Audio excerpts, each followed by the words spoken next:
grade 3 GCT of distal radius. So what are the challenges in grade 3 GCT? GCT of bone is aggressive and got high recurrence risk.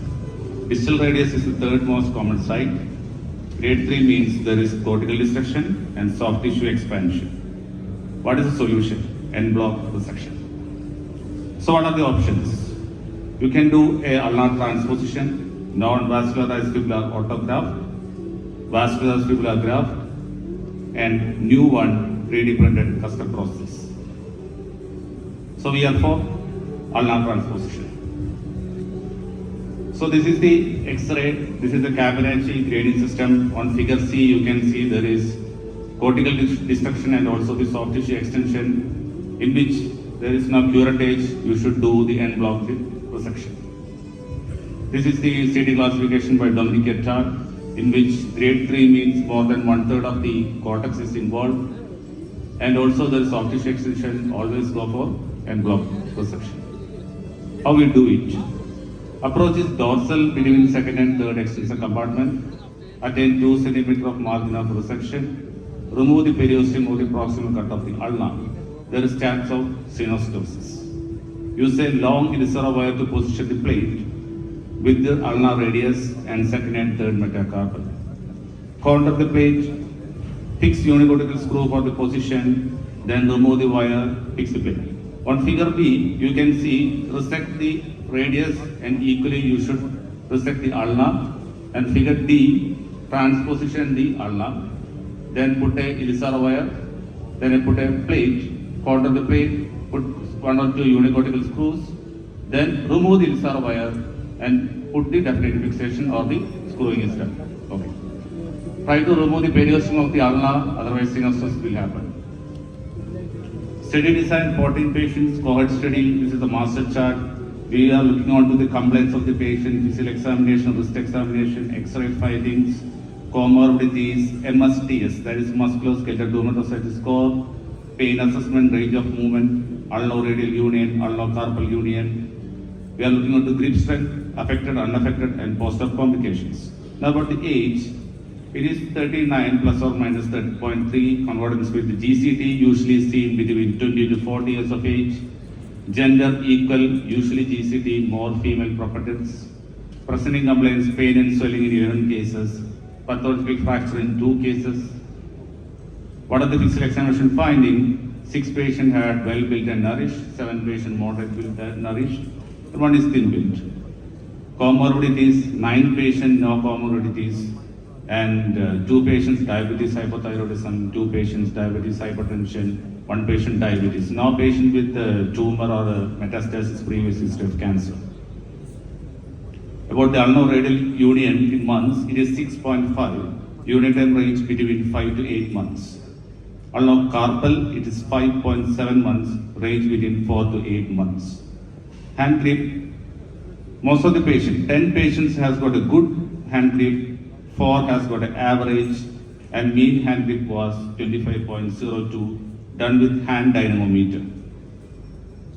A word about MSTS scoring, it is a scoring system to assess the pain, function, emotional, hand positioning, dexterity, lifting ability. We are scoring out of 30, and mean score of MSTS was 26.21, and 81% of cases score range between 26 to 28. So it is reasonably good.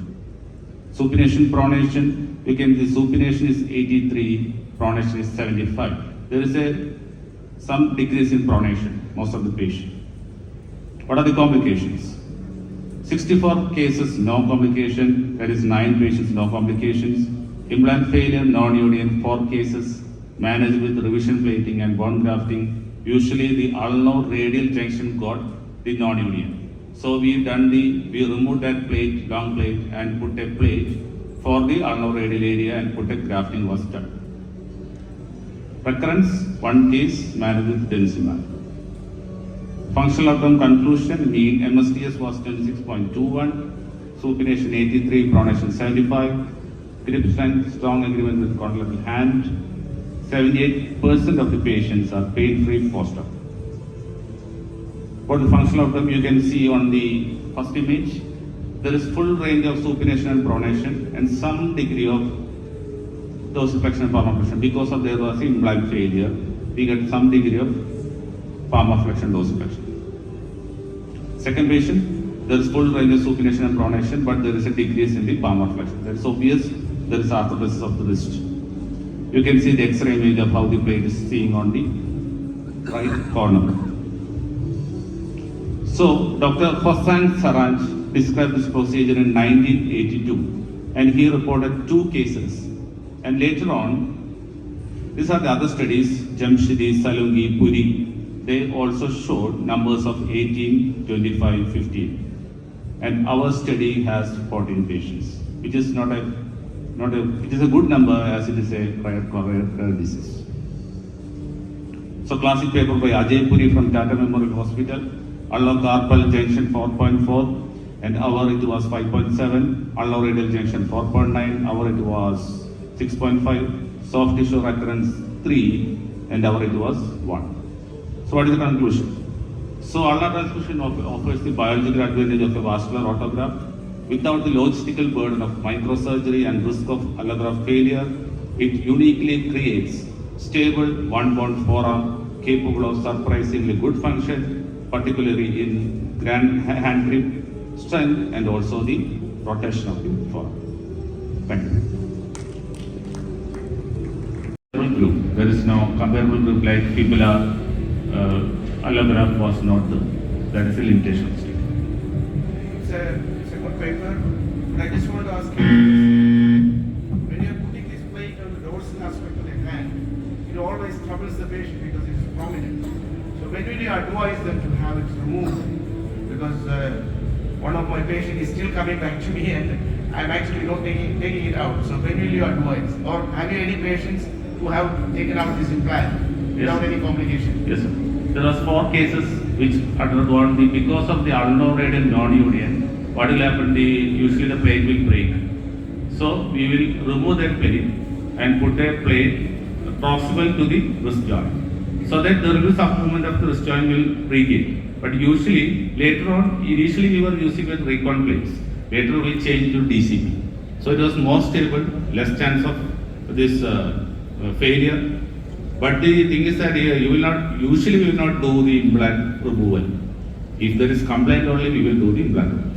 Well, when there is a technique, successful technique that is wrist mobility and supination, that's the fibular grafting, good old fibular grafting. What's your point against that procedure? Fibular grafting, the point is that it is technically challenging, and you should first dissect the common peroneal nerve. There is a chance of common peroneal palsy. And the second thing is that there is a chance of the lateral collateral ligament disattaching on the fibular nerve. So you should reconstruct that thing with a wire screw or something. And you should immobilize the patient for 6 weeks, otherwise there will be laxity with the opening. And also another thing is that initially we were doing fibular grafting, but there is a chance of that fibula, there is a soft tissue, because there was much soft tissue coverage. There is a chance of there is expulsion or some. Well, that's a theoretical complication. We have been doing that for so many years. Fine. What's the position of ulno-radial fusion? Ulno-radial fusion usually it is on the. What's the position? Supination. Full supination. Fine. Yes. Position of ulno-carpal fusion? Supination. Full supination. Fine. You are getting movement in spite of the presence of an implant. Yes. This supination and pronation is somewhat full. No. This joint. That is happening because of if there is implant failure, only we will get this that is movement. Yeah. Yes. Otherwise, you will not get this movement. So some of the patient has got advantage that there is a dorsiflexion and palmar flexion happened because of implant failure. So that's the advantage of implant failure in this case. Splendid. Any more question?